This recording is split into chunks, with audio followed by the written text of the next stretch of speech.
وہ خدا میرا خدا ہے جو سب سے بڑا،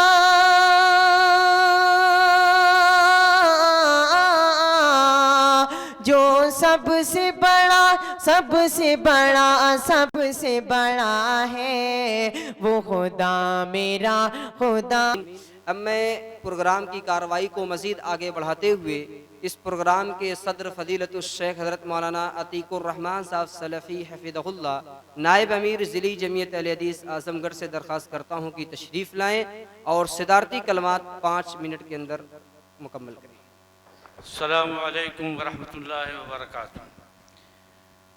ان الحمد للہ نحمده ونستعینه ونستغفره ونؤمن به ونتوکل علیہ ونعوذ باللہ من شرور انفسنا ومن سیئات اعمالنا من يهده الله فلا مضل له ومن يضلله فلا هادي له وأشهد أن لا إله إلا الله وحده لا شريك له وأشهد أن محمدًا عبده ورسوله يا أيها الذين آمنوا اتقوا الله حق تقاته ولا تموتن إلا وأنتم مسلمون يا أيها الناس اتقوا ربكم الذي خلقكم من نفس واحدة وخلق منها زوجها وبث منهما رجالا كثيرا ونساء واتقوا الله الذي تساءلون به والأرحام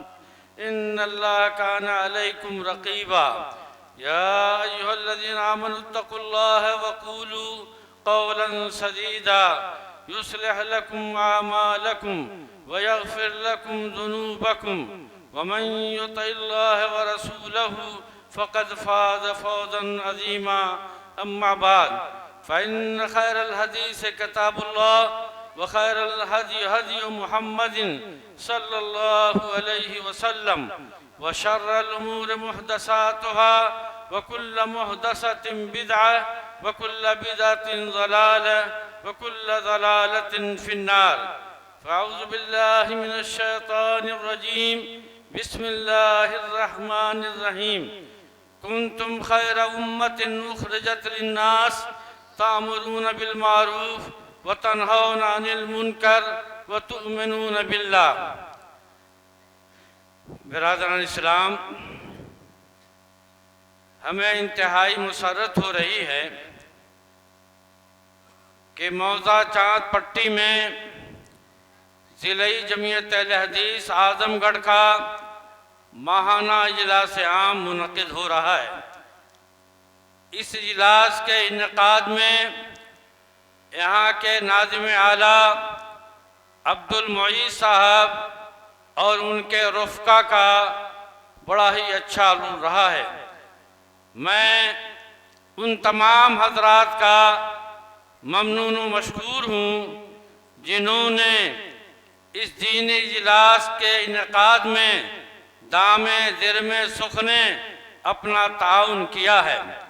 بالخصوص میں یہاں کے پردھان تحسین صاحب کا بھی شکر گزار ہوں جنہوں نے اس دینی اجلاس کے انعقاد کے لیے اپنا احاطہ وقف کیا۔ اللہ تعالیٰ ان تمام حضرات کی قربانیوں کو قبول فرمائے اور اجر عظیم سے نوازے۔ دینی اجلاس کا کیا مقصد ہوتا ہے؟ دینی اجلاس کیوں منعقد کیے جاتے ہیں؟ اس کا اصل مقصد ہے لوگوں کو ایک اللہ کی طرف بلانا اور معاشرے اور سماج کے اندر جو برائیاں پیدا ہو گئی ہیں اس سے لوگوں کو آگاہ کرنا اور لوگوں کو اس سے بچنے کی تاکید کرنا۔ دعوت و تبلیغ کا یہ سلسلہ کوئی نیا سلسلہ نہیں ہے۔ جب سے اللہ رب العالمین نے انبیاء اور رسول کو اس روئے زمین پہ بھیجا ہے اسی وقت سے دعوت کا کام چل رہا ہے۔ انبیاء کرام نے لوگوں کو ایک اللہ کی طرف بلایا شرک و بدعات اور خرافات سے لوگوں کو نکالنے کے لیے ہر ممکن کوشش کیا، جس کے نتیجے میں انبیاء کرام کو طرح طرح کے مصائب و آلام سے دوچار ہونا پڑا۔ خود ہمارے نبی محمد رسول اللہ صلی اللہ علیہ وسلم کو جب نبی بنا کر کے مکہ کی سرزمین پہ بھیجا گیا اور آپ نے توحید کی دعوت لوگوں کے سامنے رکھا، تو آپ کے خاندان والے، آپ کے عزیز و اقارب آپ کے دشمن ہو گئے، آپ کے جان کے در پہ ہو گئے۔ لیکن اللہ کے نبی محمد رسول اللہ صلی اللہ علیہ وسلم دعوت کا کام بڑے ہی اطمینان و سکون کے ساتھ اچھے انداز میں لوگوں کے سامنے دیتے رہے۔ نتیجہ یہ ہوا کہ چند لوگ اسلام لے آئے۔ اسلام لانے والوں میں آپ کی بیوی حضرت خدیجہ رضی اللہ تعالی عنہا ہیں، جو عورتوں میں سب سے پہلے اسلام لے آئیں۔ اسی طریقے سے ابو بکر صدیق رضی اللہ تعالیٰ عنہ ہیں، جو ابتدائی دور میں آپ پر ایمان لے آئے۔ حضرت علی مرتضیٰ رضی اللہ تعالیٰ عنہ ہیں، جو ابتدائی دور پہ آپ میں ایمان لے آئے۔ غرض یہ کہ دھیرے دھیرے لوگ اسلام میں آنا شروع ہوئے، لیکن مکہ کی سرزمین آپ کے لیے سازگار ثابت نہیں ہوئی۔ نتیجہ یہ ہوا کہ اللہ رب العالمین کے حکم سے آپ کو مدینے کی طرف ہجرت کرنے کا حکم ہوا۔ اللہ کے نبی محمد رسول اللہ صلی اللہ علیہ وسلم اپنے صحابہ کے ساتھ مکہ کی سرزمین کو چھوڑ کر کے مدینے کی طرف ہجرت کیا، لیکن مدینہ پہنچنے کے بعد بھی آپ کو چین سے بیٹھنے نہیں دیا گیا۔ نتیجے میں کئی ایک جنگیں ہوئیں۔ آپ سیرت کی کتاب پڑھیں تو آپ کو معلوم ہوگا کہ غزوہ بدر، غزوہ احد، غزوہ خندق، اسی طریقے سے مختلف جنگیں جو ہوئی ہیں وہ اسلام اور کفر کی جنگ تھی، اور یہ جنگ اس وجہ سے تھی کہ اللہ کے نبی محمد رسول اللہ صلی اللہ علیہ وسلم نے جب توحید کی دعوت دیا، شرک و بدعات اور بت پرستی سے لوگوں کو نکالنے کے لیے لوگوں سے کو جو سمجھانا، تو لوگ آپ کے مخالف ہو گئے۔ تو میرے بھائیوں، دین کی دعوت میں ہمیں بڑے ہی مصائب و آلام سے دوچار ہونا پڑے گا، لیکن وہی لوگ کامیاب ہوں گے جو دین کی دعوت دینے میں صبر و تحمل سے کام لیں۔ اللہ رب العالمین نے قرآن مجید کے اندر ارشاد فرمایا ہے، کنتم خیر امت اخرجت للناس تأمرون بالمعروف وتنہون عن المنکر وتؤمنون باللہ، کہ تم لوگ بہترین امت ہو، اور بہترین امت تمہیں کیوں کہا گیا ہے؟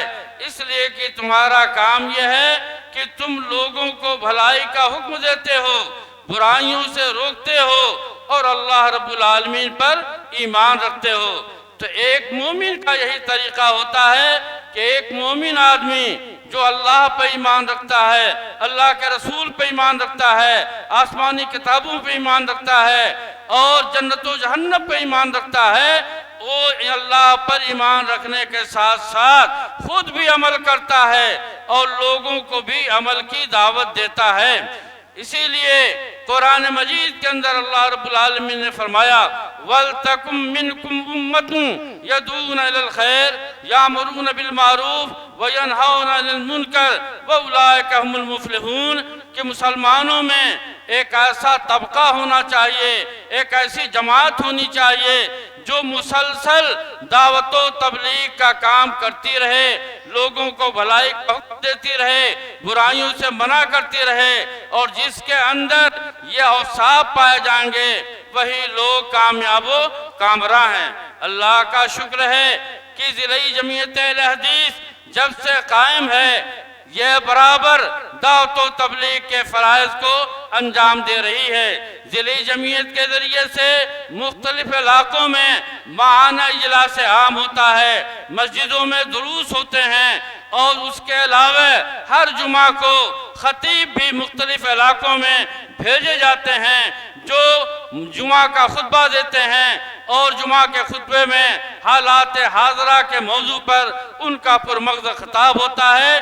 یہ دعوت و تبلیغ کا کام ضلعی جمعیت پوری محنت اور جافشانی کے ساتھ کر رہی ہے۔ یہی نہیں بلکہ ضلعی جمعیت اہل حدیث پمفلیٹ بھی شائع کرتی ہے، کتابیں بھی شائع کرواتی ہے اور ان کو مختلف علاقوں میں مفت تقسیم کرتی ہے تاکہ لوگ کتابوں کو پڑھیں اور پڑھ کر کے اپنی اصلاح کریں۔ تو میرے بھائیوں، ہم میں سے ہر آدمی ذمہ دار ہے۔ کل قیامت کے دن اس سے ان کے ذمہ داری کے بارے میں سوال کیا جائے گا۔ حدیث میں آتا ہے، اللہ کے نبی نے ارشاد فرمایا، کلکم رائن وکلکم مسئول عن رعیتہ فالامام الذی علی الناس رائن وہو مسئول عن رعیتہ۔ ہم میں کا ہر شخص ہے چرواہا ہے، ذمہ دار ہے۔ کل قیامت کے دن اس سے اس کے ماتحت کے بارے میں سوال کیا جائے گا۔ فالامام الذی علی الناس رائن، جو حاکم وقت ہے، چاہے وہ علاقے کا پردھان ہو، چاہے وہ جو ہے ضلع کا کلکٹر ہو، چاہے وہ جو ہے صوبے کا وزیر اعلیٰ ہو، چاہے وہ پورے ملک کا وزیر اعظم ہو، ہر آدمی اپنی رعایا کا ذمہ دار ہے۔ اس کی ذمہ داری یہ ہے کہ اپنے رعایا کے حقوق کو ادا کرے، ان کے درمیان عدل و انصاف کرے۔ اگر انہوں نے اپنی رعایا کا خیال نہیں کیا، اپنی عوام کا خیال نہیں کیا، ان کی حق تلفی کیا، تو اللہ رب العالمین کے ہاں جواب دہ ہوں گے۔ اسی طریقے سے وَالرَّجُلُ رَائِنَ عَلَىٰ أَهْلِ بَيْتِهِ وَهُوَ مَسْئُولٌ عَن رَعِيَّتِهِ۔ گھر جو چلتا ہے اس کا ایک گارجین ہوتا ہے، ایک ذمہ دار ہوتا ہے، چاہے وہ باپ کی شکل میں ہو، چاہے بھائی کی شکل میں ہو، چاہے چچا کی شکل میں ہو، جو بھی گھر کا ذمہ دار ہے، کل قیامت کے دن اس باپ سے بھی پوچھا جائے گا، اس بھائی سے بھی پوچھا جائے گا اور اس چچا سے بھی پوچھا جائے گا، تمہارے ماتحت تمہارے گھر کی عورتیں تھیں، بچے تھے، ان کی تم نے کفالت کیا تھا، تم نے ان کے حقوق ادا کیے نہیں، ان کی دینی تربیت کیا نہیں، ان کو راہ راست پر لانے کے لیے کوشش کیا نہیں، اور اگر ان کے اندر کوئی خرابی تھی تو اس کو دور کرنے کے لیے کوشش کیا یا نہیں، کل قیامت کے دن اس کے بارے میں اس سے سوال ہوگا۔ اسی طریقے سے گھر کا گارجین اور ذمہ دار کمانے کے لیے گھر سے باہر چلا جاتا ہے، چاہے اپنے ملک میں روزی کمانے کے لیے گیا ہو یا ملک سے باہر روزی کمانے کے لیے گیا ہو، گھر کی پوری ذمہ داری عورت کے حوالے کر کے جاتا ہے۔ اب اس عورت کی بھی یہ ذمہ داری ہے کہ کل قیامت کے دن اس عورت سے پوچھا جائے گا، تمہارے شوہر نے جو مال دیا تھا اس کی تم نے صحیح ڈھنگ سے خرچ کیا یا نہیں، گھر کے جو اپنی اولاد چھوڑ کے گیا تھا ان کی صحیح تربیت کیا یا نہیں، انہیں دینی تعلیم دلایا یا نہیں، یہ سارے سوالات قیامت کے دن سے کیا جائے گا۔ غرض یہ کہ ہم میں سے ہر ایک شخص مسئول ہے، کل قیامت کے دن سے اس کے ماتحتوں کے بارے میں سوال کیا جائے گا۔ اس سے میرے بھائیوں، ہماری یہ ذمہ داری ہوتی ہے کہ ہم دعوت کا کام صرف علماء پر نہ چھوڑ دیں، بلکہ دعوت کا کام علماء کے ساتھ ساتھ ہم میں سے ہر فرد کی یہ ذمہ داری ہے کہ اپنے طور پر وہ دعوت کا کام کرتے رہیں۔ اگر وہ ہر ایک اپنی ذمہ داری کو نبھائیں گے تو انشاءاللہ ایک صالح معاشرہ وجود میں آئے گا۔ اسی لیے قرآن میں فرمایا گیا ہے، ادعو الی سبیل ربک بالحکمت والموعظۃ الحسنہ وجادلہم باللتی ہی احسن، کہ دعوت و تبلیغ کے لیے ہمارا اسلوب کیا ہونا چاہیے، ہمارا انداز کیا ہونا چاہیے، کس طریقے سے ہم دعوت کا کام کریں۔ قرآن نے اس کو واضح فرمایا ہے، ادعو الی سبیل ربک، تم اپنے رب کے راستے کی طرف لوگوں کو دعوت دو، حکمت کے ذریعے، موعظہ حسنہ کے ذریعے، بہترین نصیحت کے ذریعے۔